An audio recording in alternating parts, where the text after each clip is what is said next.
What's up, guys? Welcome back to the most consistent uploading channel on YouTube.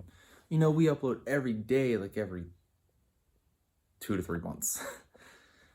So yeah, it's been a little while. Last video I put out was right after I put the plow on the four-wheeler. Yeah, this snow season sucked this year. I think I used the plow on the four-wheeler twice for the driveway, and I didn't even need to. I could have just let it melt. But I really wanted to use it because I just spent all the money on it. So I used it, and it works pretty good.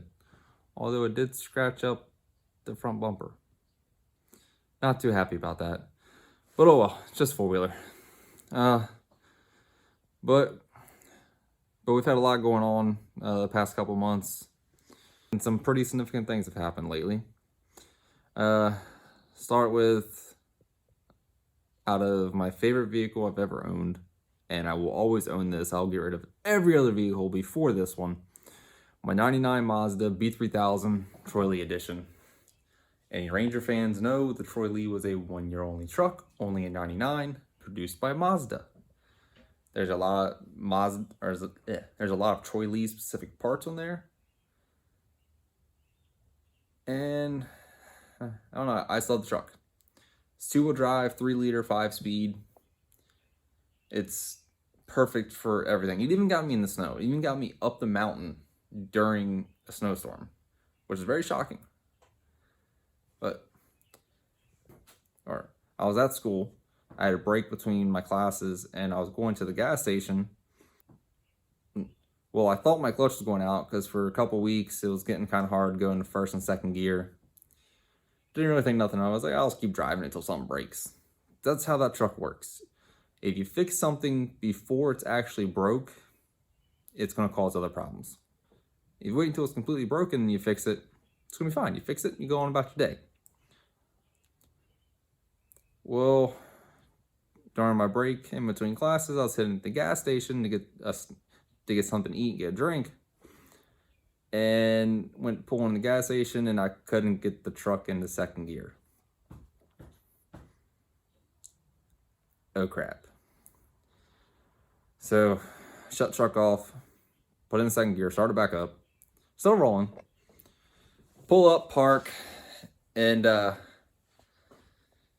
inside, get a sub and a drink, get back in the truck, go back to class, and I can't get it in reverse.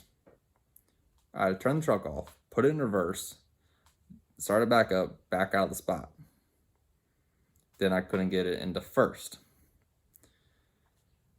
Well, funny thing is I actually drove it for probably about 2 days with it like that because I didn't have another vehicle. Because the only other vehicle we have is my wife's 07 Suburban, which back in December, we had one of the AFM lifters stick. Had to tear that apart. Brand new lifters and cam. And got the programmer to actually turn off the AFM so it no longer has the active fuel management. I sacrificed like 1 mile a gallon from doing that. And that's with the performance tune on it.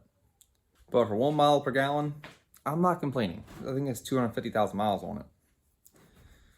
Well, ended up parking my truck at my work, and my uncle let me use the shop car. Well, it was only supposed to be for a few days so I can put the new clutch in. Okay, this was on a Wednesday. Well, Thursday, I'm like, okay. I left work early, I take my daughter to the dentist. Then, after we get back home, I go back to the shop and start rolling my clutch. Well, my clutch is still good. Transmission shot. Synchros are completely gone. So I was like, okay, I'm just gonna park it. And this was January 28th. January 28th is when it started having the issues. Well, the same day, I bought another vehicle, which I am now driving. So my truck has been sitting for a little over a month and a half. almost 2 months now. I was like, I'm not going to put any money into the Mazda when I need to get this other vehicle on the road, which is actually pretty sweet. I'm going to make it. Yeah. Tomorrow is supposed to be pretty nice. So during the day, I'm going to go out there and make a video, show off the new ride. I think it's pretty awesome. Others may disagree, but I like it. And I have a fair amount of money into it now. So it's probably going to be around for a while. But back to the Mazda. So it's been sitting for almost 2 months. The other day I was on Facebook Marketplace, just poking around looking for transmissions. Haven't had any luck so far.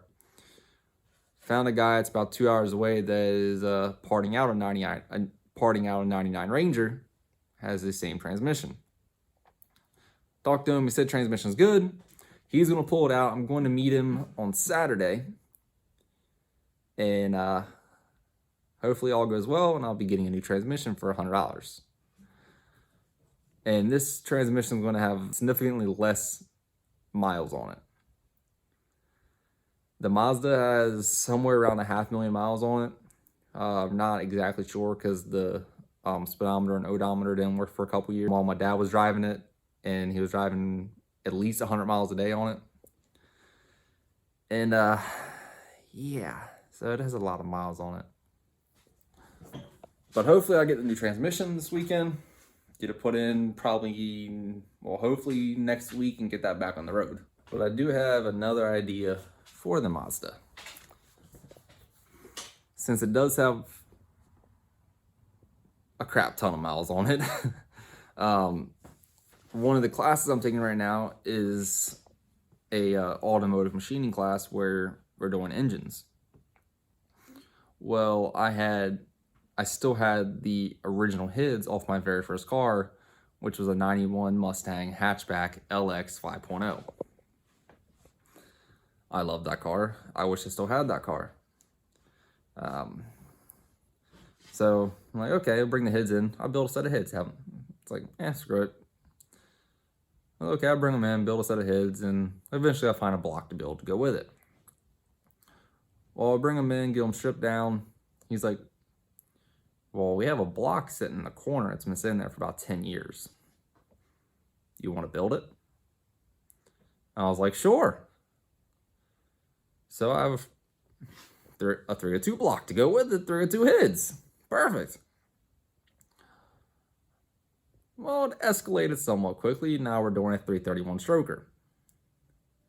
I ordered the whole cam kit from Comp. That's sitting upstairs on my dining table right now. But we're kind of pushed back on building it because of this whole coronavirus. So we don't have class for I don't know how long. Yeah. But since the Mazda's original 3.0 has roughly 500,000 miles on it, I was like, well, I'm getting a donor truck. Then mainly I was getting a donor truck for a couple of little pieces I need that are hard to find, or I don't feel like going to a junkyard and pulling them out on my own. I'm getting a donor truck for $150. Well, what if I still get the donor truck for the pieces I need, but then we finish building this 331 and slap a 331 stroker into the Mazda? Sounds like a good idea to me. I'm still going to get this transmission just to get the Mazda back on the road. But then once we finish building the 331, work on getting that ready and everything I need to put that into it. The only downfall with it is the Troy Lee edition is a torsion bar front suspension, so I can't really lower it. Right now I just have it level with the rear, which the rear is 2-inch blocks from the factory. So it's technically so the front's raised up, I think, 3.5 inches from how it came from the dealership. I can crank the keys down and take the blocks out and it'll sit lower, but the truck's still not all that low. So I won't have any handling, it'll just be a fun drive around truck. and it's 2-wheel drive. So what should we do? Let me know what you guys think in the comments about putting a 331 into my Mazda. If you haven't seen it, go back and check out the video where I bought the 98 Ranger that was supposed to be as a fun daily beater, which I ended up selling that to my Snap-on guy and making out pretty damn good on the deal. Yeah.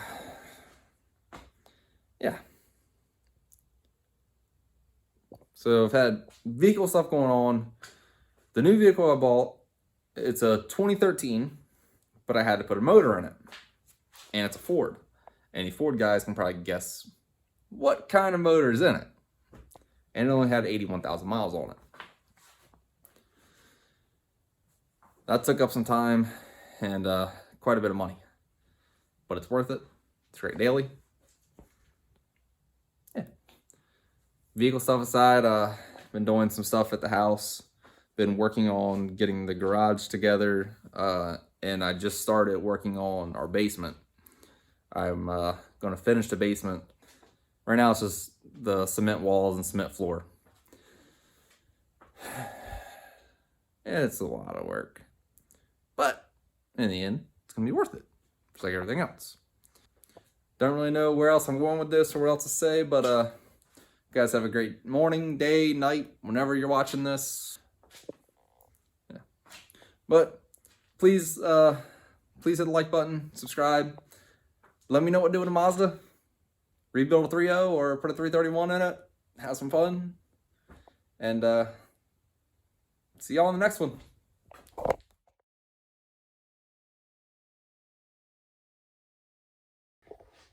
And just so you guys can see some what I've been doing with the garage. Built that and that. And I was like, you know what? I need to put a shelf in the middle too. And I built this back in December, I think. Just to go around the screw jack in the middle. It's working out pretty good. The Husky lawnmower. The 2018 Can-Am Outlander 570 XMR with the Warn ProVantage plow system on it. The 2002, I think it is, Specialized P2. That's a beast of a bike. My wife's Trek mountain bike. My 2011 Redline Device. And my purple girl that's all dusty right now. My Cyclecraft Pro XL full